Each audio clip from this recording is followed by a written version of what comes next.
Empezamos. Bueno, pues muy bienvenidos, muy buen día a todos. El día de hoy es nuestra segunda sesión de este curso de formación política en el cual vamos a ver lo que es los cuatro pilares de la formación política, uno de los primeros cursos que saca el Instituto Nacional de Formación Política de Morena, cuando apenas iniciaba, y que nos da una base de lo que debemos de empezar a ver nosotros como individuos, como sociedad, tener un pensamiento más crítico. Para los que no tienen mucho concepto de lo que ha sido Morena, una de las banderas de Morena fue el despertar de las conciencias, el ir y hablar con la gente y hacerle ver que había cosas que no sabía, términos que escuchaba y que los asociaba con algo negativo, y que pues, permitía que siguiesen votando y eligiendo los mismos partidos que siempre habían abusado de el pueblo. Fue la bandera con la que sale Morena, el despertar de las conciencias, y eso logró que en el 2018 se ganara con una abrumadora participación de la población. Esperaban aproximadamente 13, 14 millones de votos para López Obrador, se obtuvieron 30 millones de votos. Si en ese 2024 se consiguieron 33 millones de votos para la presidenta, 33, 36, no recuerdo bien, se me ve el número, pero así fueron 3 millones más que los de López Obrador, porque dio resultado esta ideología, que el día de hoy empezamos con es un intercambio de ideas, más allá de que es algo para eh, seguir un texto. Como digo, se parte del texto del materialismo dialéctico. Ahorita les voy a poner las ligas y voy a subir el libro en el Google Drive para que puedan revisarlo. Es una lectura un tanto complicada. Los cursos estos son básicos. Lo que intentamos es llegar a explicar exactamente de Alberto, 36 millones Claudia, 33, si no me equivoco, fue López Obrador. Eh, entonces los textos van a estar ahí. No queremos hacer un curso de eruditos. Si hay necesidad y alguien quiere saber a profundidad de los temas del marxismo y eso, pues hay espacios donde podemos contactarlos para que lo hagan, pero aquí es empezar de un diálogo. Partimos de la ideología de que algo está mal en nuestro sistema. En el de México hay muchas cosas todavía mal. Antes del 2018 había muchas más, y gracias a esta ideología que se empieza a dar en Morena, es que logramos llegar al día de hoy, donde pues hay bastantes esperanzas de que esto cambie. Bueno, pues siéntanse libres de en cualquier momento de la presentación levantar la mano, hacer alguna pregunta o dar algún punto de vista. Esa es la idea de este curso, de que no es nada más el que se hable, el que está exponiendo, sino que ahí empecemos a hacer intercambio de ideas. Como lo vemos, creo que se ajusta mucho este tema a lo que está ocurriendo el día de hoy en Estados Unidos. Y bueno, pues vamos a partir. Este curso es los cuatro pilares de la formación política. El primero es la sociología del cambio. Partimos de una idea fundamental, de que nada en el universo y mucho menos en la sociedad permanece estático. La historia de la humanidad es una historia de transformación constante. Desde sus orígenes, el ser humano se ha organizado para producir lo que necesita para vivir, y la forma en que lo hace, lo que llamamos modo de producción, ha evolucionado a lo largo del tiempo. Este módulo busca explorar cómo y por qué ocurren esos cambios sociales. Entender estas dinámicas nos permitirá analizar nuestro presente y reflexionar sobre el futuro que queremos construir, y un mundo donde la equidad sea la base de la felicidad. Y evidentemente para la gente que, pues mexicanos, como decía, estábamos en un sistema sumamente corrupto, en donde cada vez había más pobres, y pues la gente se cansó de eso y se le tenía que ofrecer algo. En el caso de Estados Unidos, yo lo veo como que ya son crisis recurrentes donde la clase media, que es la que prevalece en Estados Unidos, cada vez se ha visto más castigada en su modo de vivir, y lo cual evidencia que hay una necesidad de empezar a reflexionar sobre por qué es que está pasando esto, más allá de caer en lo que es capitalismo, socialismo, comunismo, etcétera. Es empezar a preguntar cómo está la situación el día de hoy. Eh, el, el primer punto es el motor del cambio. Fuerzas y relaciones de producción. Para entender cómo cambia una sociedad, debemos analizar cómo produce sus bienes. La producción es el resultado del trabajo humano, que utiliza su fuerza, habilidad e instrumentos para transformar la naturaleza. Esto se descompone en varios elementos claves, que es, primero, las fuerzas productivas. En la suma de la capacidad humana para trabajar, es la suma de la capacidad humana para trabajar y los medios que utiliza para ello. Se componen de fuerza de trabajo, lo que es la capacidad, fuerza y habilidad de las personas, los medios de producción, las herramientas y los objetos sobre los que se trabaja. Por ejemplo, en la antigüedad, la tierra era objeto de trabajo y los palos y piedras eran los instrumentos. El día de hoy vemos cómo, por ejemplo, la entrada de la inteligencia artificial viene a cambiar inclusive estos medios de producción. La otra es las relaciones de producción. Son las formas de propiedad que determinan quién es el dueño de los medios de producción, de la fuerza de trabajo y del producto final, que igual este es donde empieza todo el problema de que primero es la fuerza de trabajo que me da un satisfactor a mí directamente, pero cuando ya le pertenece a alguien los medios de producción, mi fuerza de trabajo ya no sirve nada más para satisfacerme a mí, sino para generar ganancias a alguien más. El, el cambio histórico ocurre cuando estos dos elementos entran en conflicto. Las fuerzas productivas, lo que es la tecnología, las habilidades, la capacidad de producir, tienden a desarrollarse más rápido que las relaciones de producción, las formas de propiedad, las clases sociales.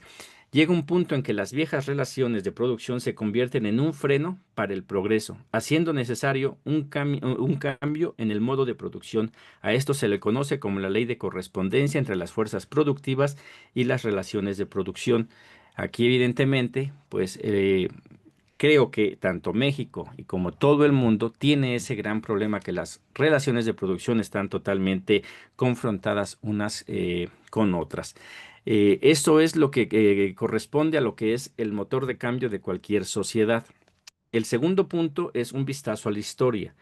Los modos de producción en la historia de la humanidad puede ser vista como una sucesión de diferentes modos de producción, cada uno con sus propias clases sociales y contradicciones. Y pues esto es, creo que al menos aquí en México sí lo enseñan a nivel, desde secundaria, pero ya más detenidamente a nivel bachillerato, lo que es la comunidad primitiva. En los inicios todo era propiedad de todos y el producto del trabajo se repartía con equidad.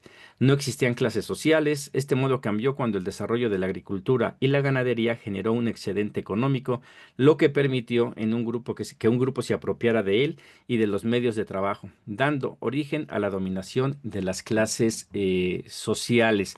Que igual, ahí sí vemos también, podemos decir qué es lo que ocurre ya después en el nivel capitalista, donde hay uno que se apodera absolutamente de todos y vuelve clase dominada todo el resto del mundo. El segundo es el esclavismo. Durante miles de años, una clase social, los señores esclavistas, se adueñan de los medios de producción y de la vida de los trabajadores. Los esclavos, las clases fundamentales eran los esclavistas y los esclavos, y sus intereses eran opuestos e irreconciliables. Llevando a una lucha permanente para mantener este orden, se creó una superestructura de gobierno y de leyes, lo que el día de hoy conocemos como Estado. Sí, Romina. Pero en nuestro país siempre han existido clases sociales, incluso desde las comunidades originarias. Había los que se dedicaban a ser artesanos, eran los que eran los reyes, los hereditarios. O sea, siempre han existido estas clases sociales, incluso en los pueblos originarios, sobre todo en México. Y yo quiero preguntarte si vamos a analizar no solo las clases sociales, sino la opresión sobre de que es la crítica a Marx muchísimo, ¿no? Que se le olvida la opresión de las mujeres, ¿no? ¿Quiénes son los dueños de los medios de producción? Y bueno, pues también analizar desde el punto de vista de género a Marx y desde en La Raza, que hay también muchos escritos sobre esto. Perdón que te No, interrumpa, sí, pero está era bien. No, porque esa es la importante para idea. mí. Sí, la idea es poner el contexto. El primer pilar es la sociología del cambio. Tenemos que partir del estudio de nuestra sociología, de la sociología, de cómo estamos viviendo, para ver si estamos o no estamos, o por qué estamos bien o por qué estamos mal. Y aquí va a haber una solicitud hacia la población de Estados Unidos, por ejemplo, para hacer una crítica de decir, estoy bien, pero mi bienestar depende de qué. El bienestar depende de la explotación de alguien más. Evidentemente, siempre existieron, sí, en la época moderna y de las clases sociales, sí, pero en las primeras épocas donde estaban todavía los primeros seres humanos no existía como tal y se va degenerando. El día de hoy, por ejemplo, en México tenemos una gran riqueza con usos y costumbres que nadie voltea a ver. Tenemos pueblos originarios que utilizan usos y costumbres y que se adaptaron de la mejor manera posible a esta nueva sociedad que se quería, que los quería conquistar. Y el día de hoy se han rebelado, se han resistido. Tuvieron que cambiar porque el mundo cambió, no porque sea lo mismo, sino aquí igual la pregunta al final será, ¿vamos en el camino indicado? ¿Estamos utilizando esto para la equidad o para beneficio propio? O sea, se abre una serie de debates en esto, que igual, o sea, lo que acabas de poner, perfecto, sí, lo vamos a anotar y eso es donde viene la continuación de este curso. En todas estas cosas que van saliendo, vamos a analizar la equidad de género. Vamos a estudiar todo eso, pero teniendo como parte la historia completa, que ya nos las han enseñado y que el día de hoy viene Marx a decirnos, a ver, hay que revisarla, qué está bien y qué está no, y qué no está bien, porque igual dentro de esa nueva ideología del feminismo, el respeto del género, de la decisión de una persona, es algo nuevo que antes no existía, ni siquiera se contemplaba, pero evidentemente no es porque no hubiese discriminación, pero no había el abuso que hay el día de hoy sistemático de una población patriarcal en contra de aquellos que no considera sus iguales. Entonces hay un problema más que el cómo me quiero identificar es cómo me percibe la demás gente. Porque para que yo esté pidiendo que me perciban y respeten cómo me percibo yo, es porque ha habido un rechazo. Y de ahí viene eso. Entonces creo que se abre un debate extremadamente amplio y que sí, esa es la idea de esto. Estas preguntas de relación que vamos a analizar esto desde este punto.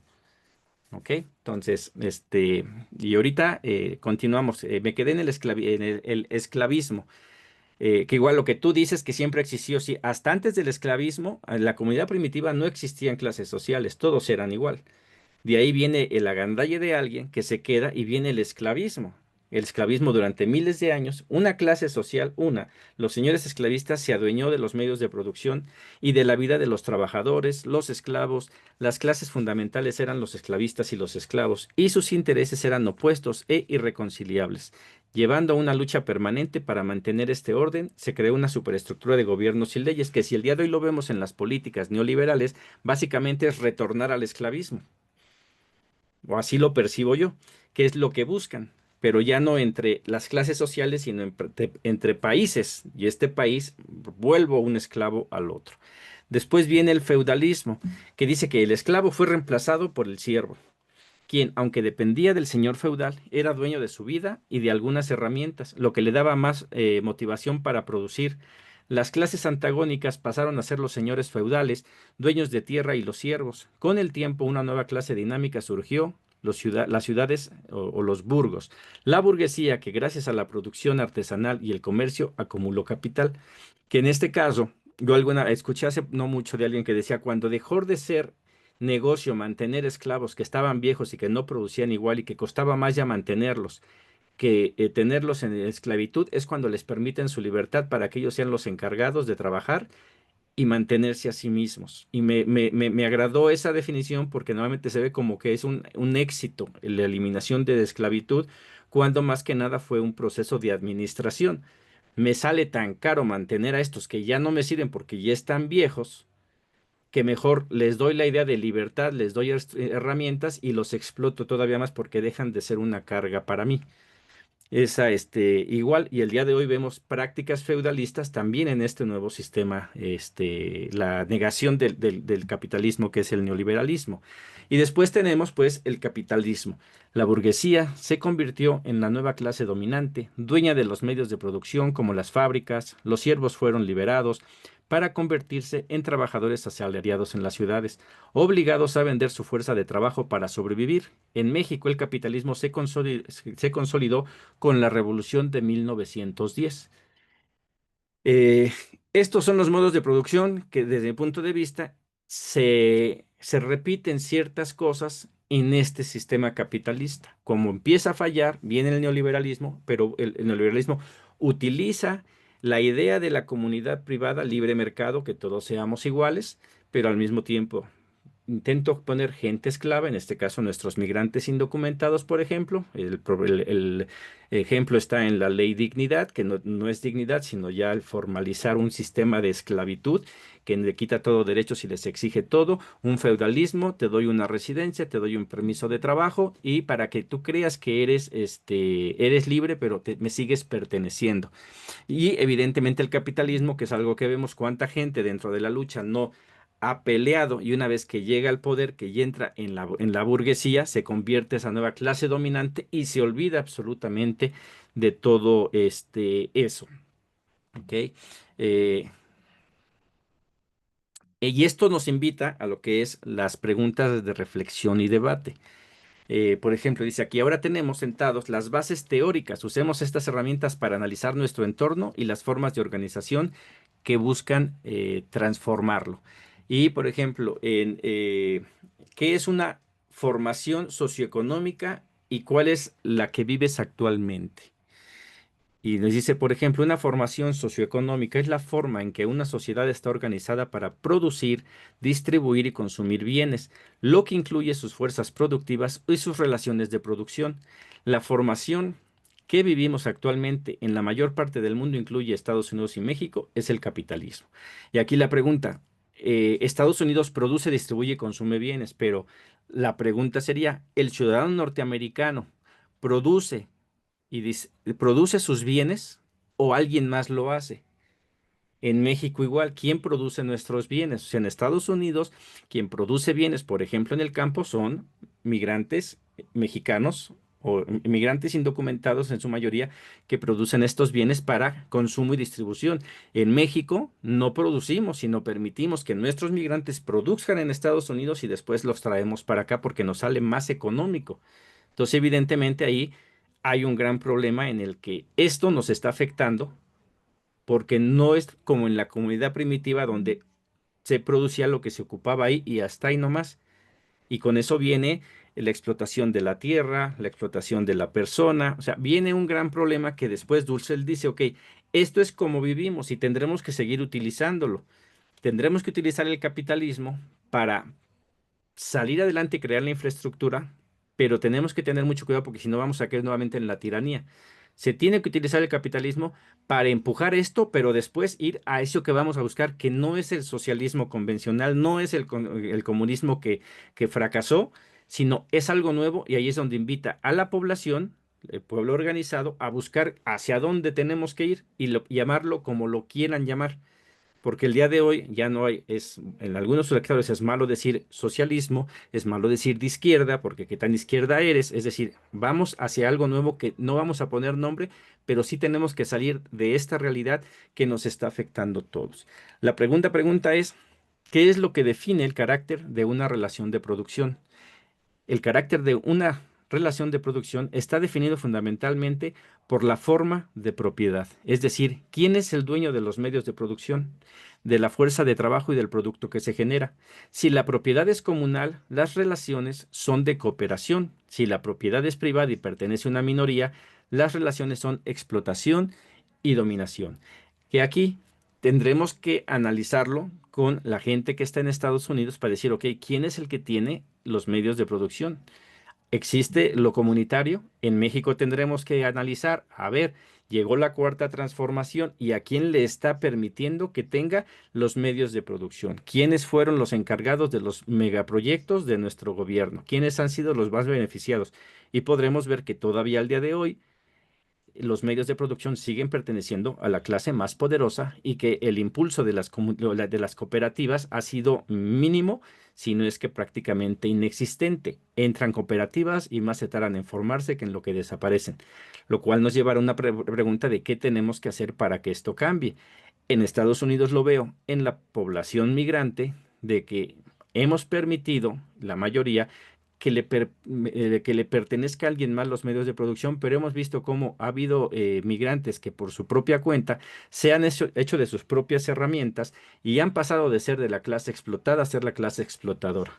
Que el día de hoy ya tienen documentos, ya tienen su herramienta para estar en algunos oficios, limpiar albercas, jardinería, plomería, y que contratan a migrantes indocumentados para pagarles menos.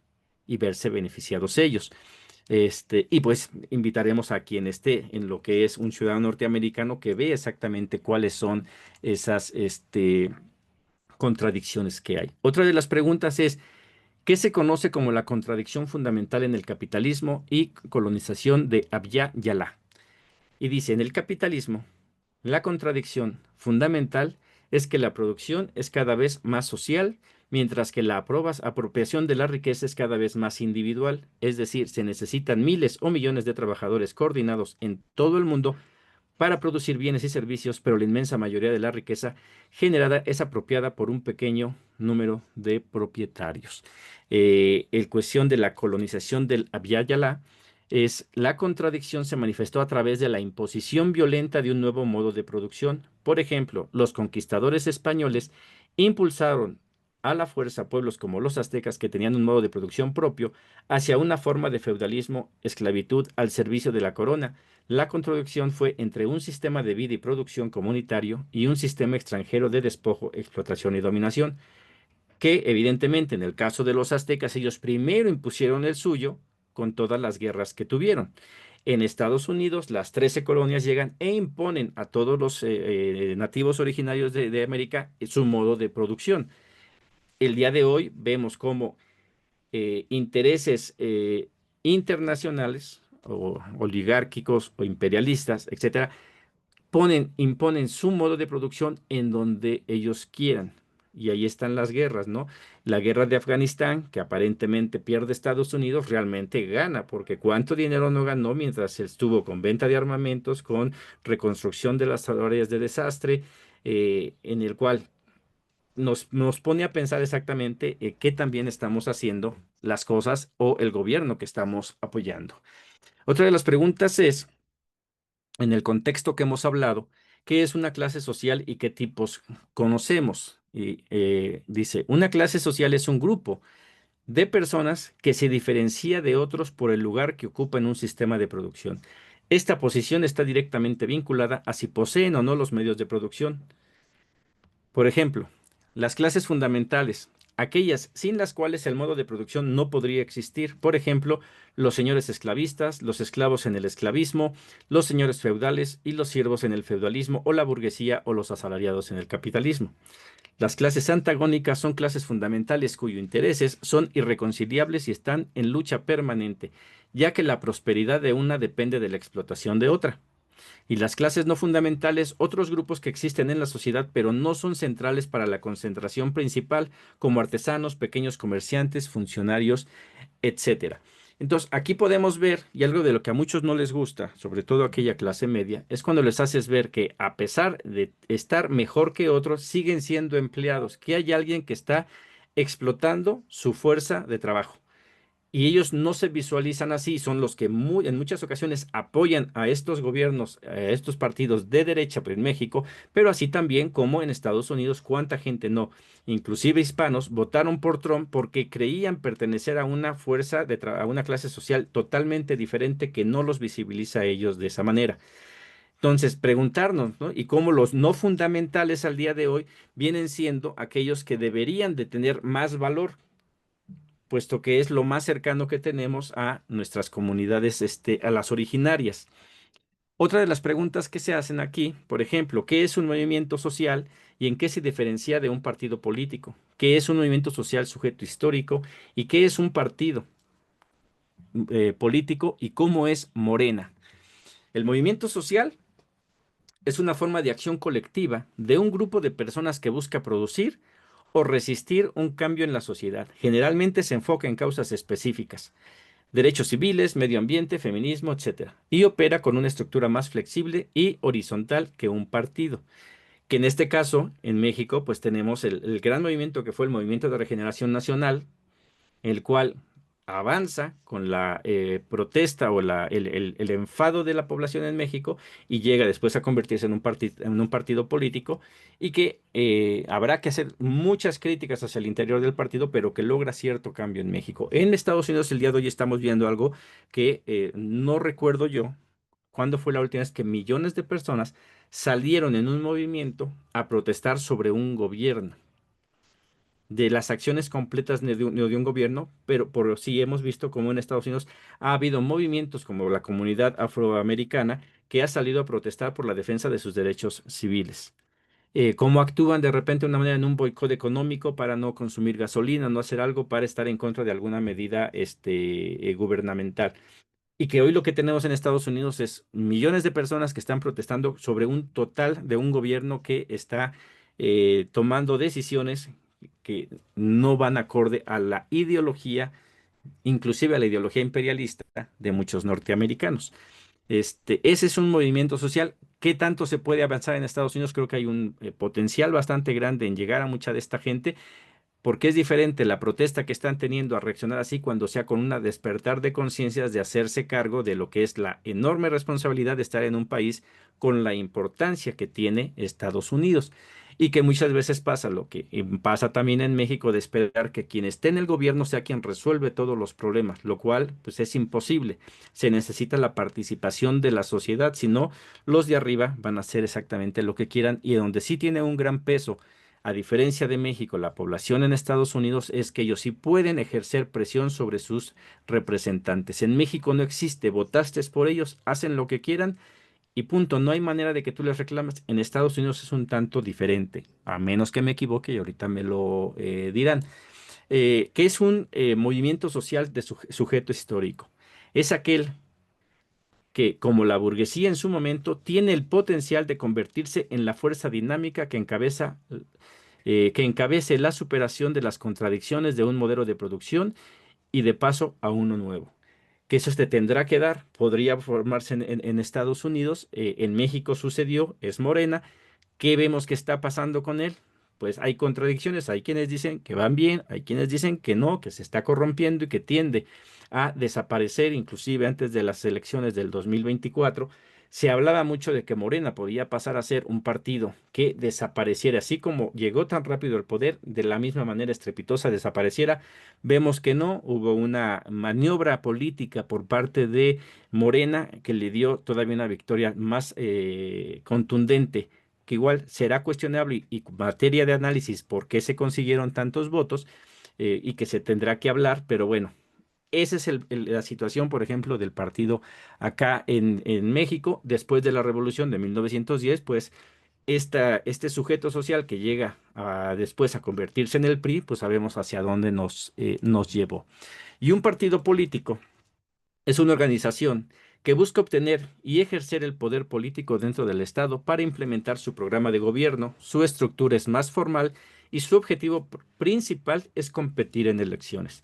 Que ahí es uno de los grandes problemas en el caso de Morena, que se supone es un partido movimiento, pero un partido político es competir elecciones, y entonces ahí se empieza a quebrar esa movilidad que se tenía, y que lo vimos que la única persona, desde mi punto de vista, y los hechos lo avalan, que tiene poder de convocatoria para movilizar personas es Andrés Manuel López Obrador, y ahí se le para. Nadie mueve tanta gente como él solo. Morena como tal nació precisamente como un movimiento social que posteriormente se convirtió en partido político. Su objetivo declarado es encabezar una transformación pacífica y democrática de las estructuras políticas y económicas de México, posicionándose como un sujeto histórico que busca representar los intereses de las clases dominadas, asalariados, campesinos, marginados, para construir una sociedad más justa. Y aquí la crítica que habría: ¿realmente está siendo democrático el partido? Y si no, ¿qué se hace para volverlo democrático? Eh, Hay más preguntas que ya van relacionadas para lo que tiene que ver con la cuarta transformación, que no está en la presentación, pero sí en el texto. Por ejemplo, ¿cuáles son las cuatro transformaciones? ¿Por qué la tercera se considera una revolución, la de 1910? ¿Qué es lo que se modifica y qué queda pendiente? Que yo creo que son preguntas debatibles ya en un ámbito más este, eh, de hablar simplemente de México. Aquí habría que revisar cuáles han sido los procesos históricos de Estados Unidos que los ha llevado a la situación en la que está hacia el día de hoy. Vamos hacia una sociedad de equidad. Ese es el objetivo, al menos en México, que se busca una equidad. En Estados Unidos habría que preguntarle a los ciudadanos norteamericanos hacia dónde quieren dirigir su sociedad. hacia equidad o hacia un dominio, sin importar lo que se pisotee en los demás países. Para lograr una sociedad de equidad y justicia que tome en cuenta no solo la clase, sino también la cultura, el género, y el medio ambiente, es necesario un cambio profundo de las relaciones de producción. Entonces, en México, a menos de que se le quite esto a las grandes empresas que el día de hoy siguen ganando cantidades exorbitantes, y lo tenemos en los bancos que ganan mucho dinero, las empresas de Carlos Slim se siguen enriqueciendo. Aunque hay una pelea muy férrea con Salinas Pliego, sigue acumulando riqueza, sigue sin pagar impuestos, o sea, sigue parte de esas viejas costumbres, porque igual ahí entra la parte de que el Estado no necesariamente es el que tiene todo el poder, sino que hay los que llaman, lo que se llaman poderes fácticos. Esto es lo que es la sociedad. La idea de esto es partir de este análisis de nuestra sociedad para después ir a la siguiente etapa, que es lo económico. Adelante, Romina. No sé, es una reflexión que me gustaría hacer en voz alta y no Ujú, quiero que se malentienda mi comentario porque no, no va en ese ujú, sentido, pero hablando de este señor, Salinas Pliego, al mismo tiempo, pues da muchísimo empleo y la gente necesita empleo, ¿no? O sea, entiendo, no, digo, y parto que no quiero que ujú, se malentienda mi comentario, pero pues la gente muchas veces necesita trabajar y ahí es donde se encuentran las oportunidades y este señor pues da enormemente empleo. Es una reflexión que hago en voz alta y me gustaría ujú. saber qué piensas. Sí, Perdón. mira, hubo una reunión con las personas, nuestros compañeros del Mexican Solidarity Project aquí en Guanajuato, y había una compañera que decía, a mí me enferma, y me sentí mal cuando dijo eso, me decía, me enferma cuando dicen que los migrantes vienen a hacer el trabajo que los norteamericanos no quieren. Y yo me quedé, no, pues sí es cierto. Y ya cuando la escuché, dije, no, no es verdad. Lo que los migrantes van a hacer no es agarrar empleos que los norteamericanos no quieren. Lo que los norteamericanos no quieren son los salarios de hambre. Entonces, ¿qué es lo que hace? Y explicó bien lo que dice. En esta ciudad, en este pueblo de Estados Unidos, los empresarios como Salinas Pliego dejan de darle trabajo o empiezan a bajar los salarios para que nadie trabaje. Entonces ellos tienen que salir de las ciudades. Con eso ya acaban de crear o cierra una fábrica. En México lo tuvimos cuando se compra Ferrocarriles Nacionales a Cedillo. Dicen, oye, ya compraste ferrocarriles, ponlo a trabajar. No, lo quita. Entonces les da mucho empleo a los de las aerolíneas, porque los viajes en avión y el transporte de cosas en avión aumentan de salario, de costo. Antes tú, cuando viajabas en avión, pues si perdías tu vuelo, agarrabas el de atrás y no había problema. El día de hoy pierdes todo y te cobran hasta por respirar, casi, casi. Entonces, hay muchos trabajos, sí, pero ¿cuántos se quitaron? ¿Cuántos se cerraron? ¿Cuántas fuentes de empleo se cerraron? Porque es beneficio del capitalista. Cierro esta fuerza de esta fuente de empleo y le doy empleo a otros, pero mal pagados. Y después, como ya desplacé a la gente de esta comunidad en Estados Unidos, que tuvieron que irse a otro lado, digo, hoy, ahora sí necesito que trabajen, pero ya les pago menos. Y como ya causé pobreza en México, entonces vienen los migrantes y empiezan a trabajar aquí por un salario que es una miseria y que ni nadie que no tenga la necesidad que tienen los migrantes lo van a agarrar. Entonces cuando dices, ¿qué tan ético? Y ahí es la pregunta, ¿no? ¿Qué tan ético es el yo estarme beneficiando y decir, sí tengo empleo, sí, pero ¿qué clase de empleos? Si no existieran esos empleos y no existiera gente como este individuo, habría más empleos mejor remunerados para toda la gente porque hay una necesidad. Entonces, sí, esa es la idea que se vende de decir, es que ve cuántos empleos doy, sí, pero cuántos quitas. En la mesa de trabajo que estamos haciendo de la revisión del TEMEC, estamos proponiendo, por ejemplo, que se haga un balance cada año de decir, gracias al TEMEC ganamos esto, pero perdimos esto. Porque no es lo mismo que así, o sea, ganamos muchos millones de dólares. ¿Quién? Pues los ricos, pero ¿quiénes perdieron? Pues los más necesitados. Y esto produce un verdadero problema. Como le decía, o sea, ¿quién cultiva el maíz que consumimos? Los mexicanos, pero ¿dónde? En Estados Unidos. ¿Quién se lleva la ganancia? Estados Unidos. Creo más pobreza aquí. Y ahí es donde tiene que venir cuando dices, ¿qué pasaría si se van a huelga, si se están muriendo de hambre? Pues sí, serían un poquito más de los que ya están, pero el beneficio sería que Cambiaría por completo porque estos puestos, y se está viendo, lo que se busca es eh, erradicar. Si hoy tú vas a un banco en México, es más, en Estados Unidos, yo no necesito ir a un banco, todo lo arreglo en línea. Evidentemente, pues no necesitan empleados. Necesitan a uno que gana mucho, pero que ese mucho no se compara con todo lo que le están quitando a los demás. El día de hoy en México están haciendo lo mismo. Ya tú vas a ir a depositar. ¿Cuánto vas a depositar? Si no es más de cierta cantidad, no te dejo pasar. Fue un piloto que puso BBVA Bancomer. Tienes que depositar arriba de 15,000 pesos para entrar a caja. Ah, caray, digo, pero pues yo tengo una cuenta aquí, puedo depositar lo que quiera. No, ahí está el cajero. Oyes, hay mucha gente. El cajero se puede tragar mi dinero. O sea, X cosas, yo estoy pagando por un servicio. Entonces, ese es muchas veces en el que sí. Y aquí es en donde, ¿cómo le pides a alguien que ya tiene problemas? ¿Cómo le pides a alguien que trabaja para este individuo que deje de trabajar y que no perciba eso? No lo puedes hacer a menos que esté la conciencia colectiva de decir, ah, fíjate que lo que te están haciendo es injusto y debes de exigir más. No dejes de trabajar, pero sí exige más, exige tus derechos. Y como sociedad, ahí es donde entra el gobierno, que es donde muchos se asustan con la presencia del socialismo, del comunismo, es la regulación. En México tenemos algo bello. El gas estaba carísimo. ¿Qué hace López Obrador? Pongo mi gasera. Y con esto obligo a todos a que bajen el costo. Dice, o lo bajas o yo meto todo, yo distribuyo el gas por mi cuenta. Ese es un pequeño paso, pero son de las acciones que podrían seguirse dando. ¿Ok? Teníamos la mano de Adalberto, adelante.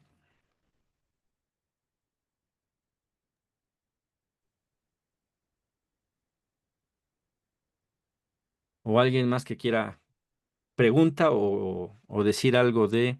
¿Sí me escuchas? Sí, adelante. Oh, sí, nada más para interpelar a Romina. Por ejemplo, lo de Salinas. Se da cuenta que los inmigrantes mandamos dinero a México. Y te soy sincero, Electra y Azteca son los que mejor pagan allá en México. Pero qué, por ejemplo, ¿qué hago yo? Yo, yo decido que me den un poco menos, pero no estoy ayudando a la Azteca o Electra o las empresas que tiene Salinas. Entonces, ya depende de uno, ¿no? No es que ellos generen o hagan o tengan. También depende de uno lo que uno haga, lo que uno decida. Si tú decides estar trabajando por menos, bueno, tú lo decides.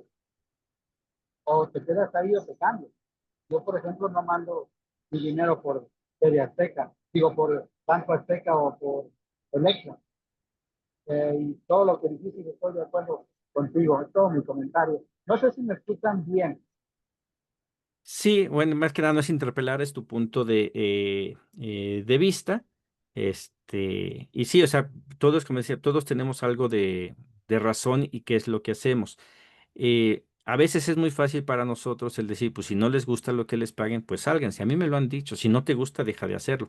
No, pero es que aquí hay un gran problema. Si no lo hago yo, alguien más lo va a hacer. Ahora, yo no trabajo por gusto, por eso es trabajo. Se paga una necesidad, pero para eso se crea la necesidad que es parte del capitalismo. Tengo que crear una necesidad y lo vemos mucho con, digamos, ahorita lo que está pasando en Estados Unidos. Creo la idea del miedo de que los migrantes son malos. Vengo con una retórica de que son violadores, que son secuestradores, que son asesinos. Provoco una manifestación donde mando al ICE, al FBI, a agredir a los migrantes para que ellos contesten, respondan esa agresión. Los grabo y digo, ya ven, ellos son los malos, nosotros no. Y con eso justifico la incorporación de personas en las fuerzas de ICE para ir a hacer redadas. Entonces, se crea esa necesidad en la cual al rato, o sea, no le puede decir a alguien, quédate sin comer. Uno de los fracasos con el hoy un día sin mexicanos en Estados Unidos es precisamente que se pide, dejen de trabajar cuando no pueden. Un migrante indocumentado, específicamente los indocumentados, un día que no trabajen les afecta enormemente a su bolsillo. En sí, en México, en Estados Unidos, la posibilidad de trabajar es bastante grande, pero pues porque necesitas, tienes satisfactores, pero igual hay una gran necesidad que no te puedes dar ese lujo de dejar de hacerlo. Y cuando dejo de utilizar un medio para utilizar el otro, o sea, estamos en un modelo capitalista que todos, de una u otra manera, afectan, porque ese es el sistema en el que estamos, que es explotación hacia los más necesitados. Dignidad Migrante, imagino que eres tú, Raúl, ¿qué tal? Bienvenido. Sí, soy yo, Diego. Hola a todos, buenas Gusto en tardes. verte. Hola, me da gusto ver a Romina siempre. Este, bueno, yo quería comentar como tres cosas, así como muy rápidas. Una es que pese al el genio y gran aporte de Marx para el análisis de la realidad, a él desafortunadamente no le tocó vivir ciertas condiciones materiales que son las que llevan a definir el análisis que él hace. Y por eso no aborda el tema, o los marxistas en general, no abordan el tema de género, por ejemplo, y no aborda el tema de indígena, por ejemplo. Estamos borrados nosotros. Lo más que hacían es que nos reducían a que éramos parte de los campesinos. O sea, si son parte de los campesinos, no, perdóneme, yo soy indio y somos otra categoría.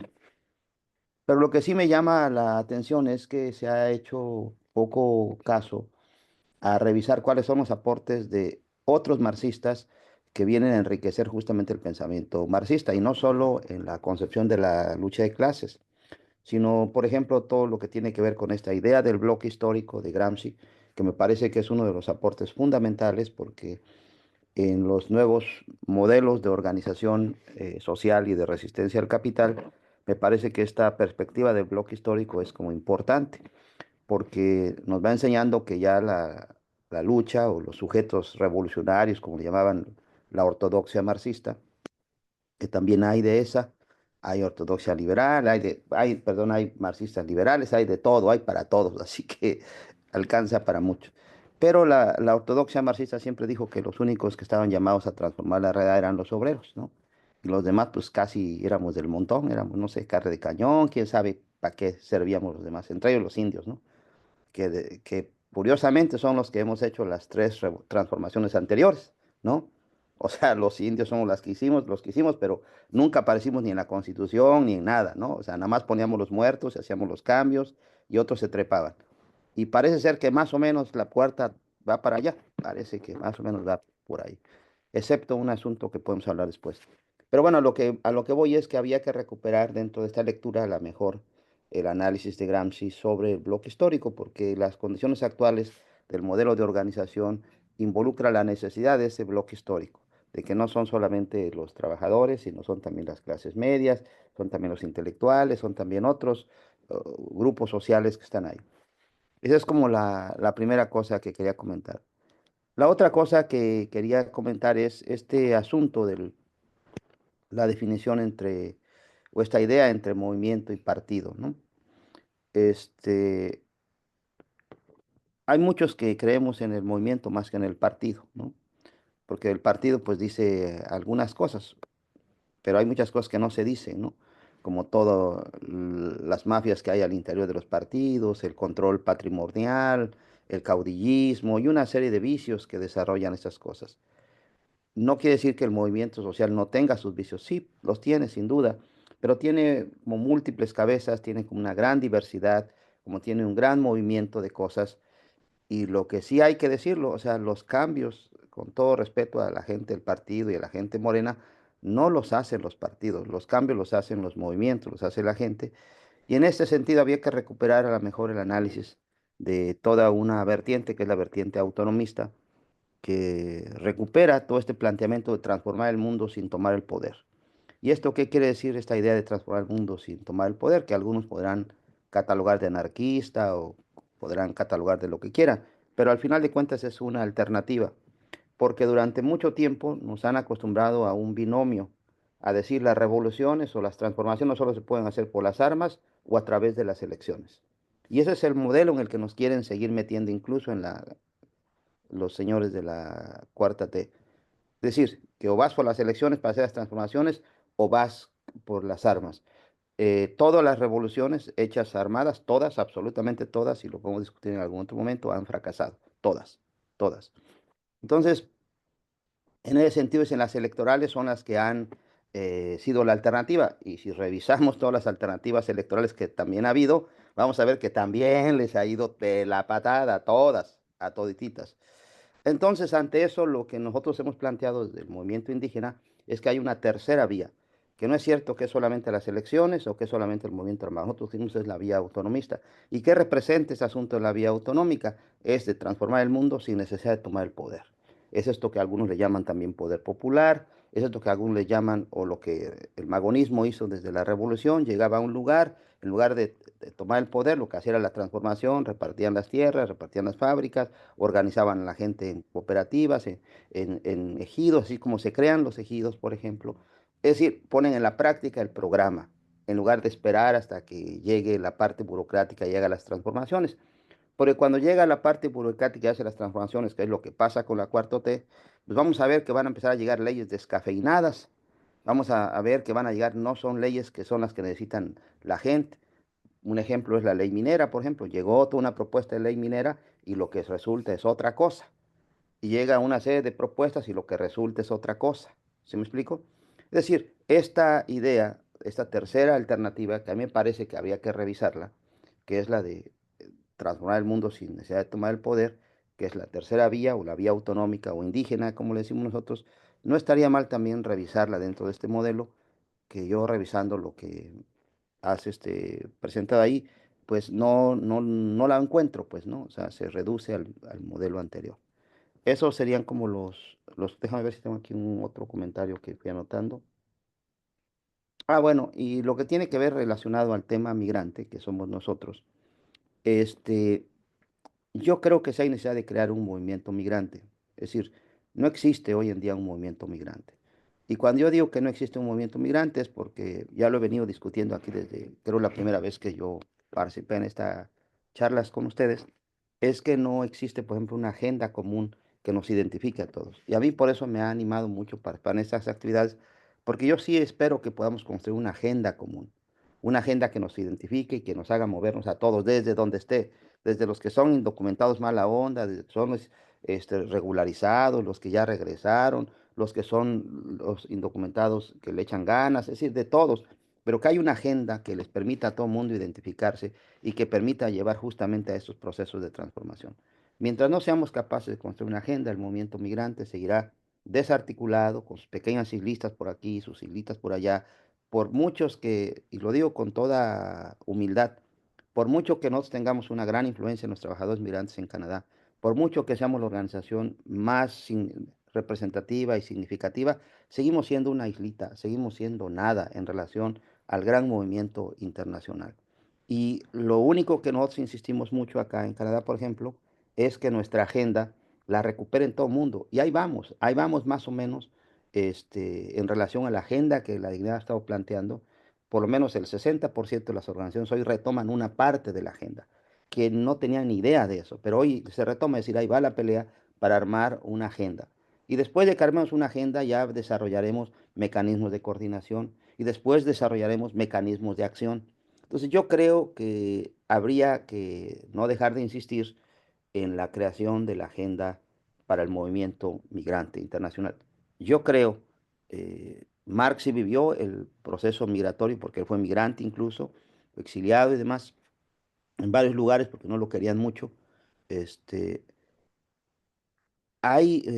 y por eso su idea de que la lucha tiene que ser global, por eso esta idea de proletarios del mundo unidos, porque él sí creía que esta lucha tenía que ser global. Y yo creo que los migrantes o el movimiento migrante estaría llamado a articular justamente ese planteamiento global, pero había que desarrollar de entrada una idea de agenda común, crear como movimiento, que esa pudiera ser nuestra perspectiva y a mí me parece que Morena debería estar más interesado, o los que son de Morena aquí en este grupo, debería estar más interesado más que en fortalecer a Morena, en fortalecer, si son migrantes, pues, ¿no? Más bien en fortalecer el movimiento migrante.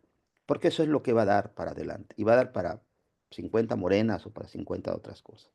Esos serían como mis comentarios. Gracias, Raúl. Sí, son valiosos. Este es ¿cómo se llama? Es el inicio y la idea es no adoctrinar hacia el marxismo ni eso, sino abrir el debate y pensar lo del bloque histórico de Gramsci. Voy a buscar a alguien que me ayude exactamente con esa parte para traerlo. Aquí, partimos nada más de este es el punto de partida en la situación en la que estamos y empezar a revisar cada uno desde nuestras trincheras cómo es como estamos. Sí, lo que buscamos, y ese se ve un poco más en la de Dussel 101, que es alguien que retoma el pensamiento de Marx, y él dice que es la persona que ha estudiado más a Marx y que lo ha criticado y que ha buscado algo más, y él viene precisamente con esta idea del poder popular, que vamos a hablar de qué es el poder popular, vamos a hablar del mesianismo, vamos a hablar del eurocentrismo en el siguiente, ¿cómo se llama? Capítulo de estas formación política. El día de hoy es partir de esto, y si hay una necesidad precisamente de ver eso, si se busca, se necesita tener todas las concepciones posibles y dejar de pelearnos con de repente términos a sabiendas de que ese nada más el punto de partida no significa que vayamos a quedar en esto, puesto que igual Marx, a pesar de ser, como bien lo dices, migrante, pues igual pertenecía a una clase social que no le impedía ver y experimentar las vivencias que muchos de nosotros hemos tenido y que muchos, y peores todavía de adultos que ni siquiera están aquí. Eh, el movimiento, a diferencia del partido, como bien lo mencionas, todos tienen vicios, pero al menos el movimiento intenta ser horizontal, es algo que una vez que se convierte en partido, se pierde esa horizontalidad, se toman decisiones en la cúpula, no se pregunta a la militancia y ahí es en donde se pierde. Eh, entonces, sí lo vamos a ver lo del poder popular, porque igual, en base a lo que nosotros vamos a analizar, los que estamos en Morena, los que estamos en México, tendremos que hacer una crítica hacia el sistema que está actualmente, porque debe de, no es que esté bien o esté mal, sino porque tiene que criticarse, porque si no se critica no hay crecimiento. Eh, pero también el que ha llamado a Estados Unidos a que también haga su parte en crear esa conciencia. Como bien lo dices, el tema migrante, pues sí, es importante. Creo, como bien lo dices también, se necesita una agenda migrante común. Y la idea de las mesas de trabajo es juntos crear esa agenda. Que no sea solamente una persona, no solamente sea una organización, sino decir, todos estos son los temas, esta es nuestra agenda, porque si no hay agenda igual, no puedes impulsar un movimiento. El triunfo de la cuarta de Morena es gracias a, había una agenda que era derrocar y cambiar las cosas, que ahora tendremos que revisar, porque pues por eso dejó de ser movimiento, porque su función se cumplió. Llevar a la presidencia a López Obrador, quitar al PRIAN del gobierno y hasta ahí llegó. Y no ha habido más agenda, tanto así que si ves, no ha habido movimiento a menos que lo convoque López Obrador. Entonces tendremos que revisar igual como mexicanos cuál es el movimiento. El tema migrante igual, hay un montón de asociaciones y de organizaciones, pero cada quien jala para su lado y no hay una agenda que es la que le va a dar este ese impulso y esa fuerza. ¿Y cómo se construye?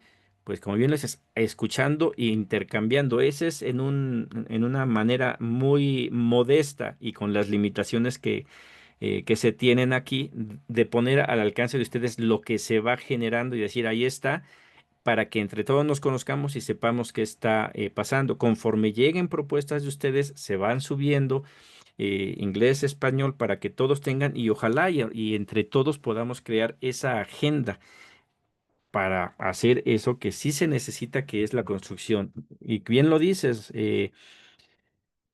ajá, ahorita todos, a lo mejor aquí nos estamos enfocando, yo no me estoy enfocando tanto en lo del fortalecimiento de Moreno, que sé que sí es bastante importante, pero la idea de traer este curso, específicamente este curso, porque a mí es de las primeras cosas que me motivó a unirme a Morena.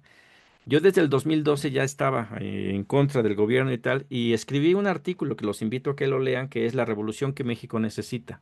No sabía de Morena, yo dije, México necesita una revolución, pero una revolución de conciencias, porque el día de hoy todos los que han peleado, y lo dijiste, han sido los pueblos originarios, los campesinos, los trabajadores, sobre todo los campesinos, son los que han salido a matarse para que cuando una vez que se consigue cualquiera de esas transformaciones, se les haga a un lado y queden, ¿cómo se llama?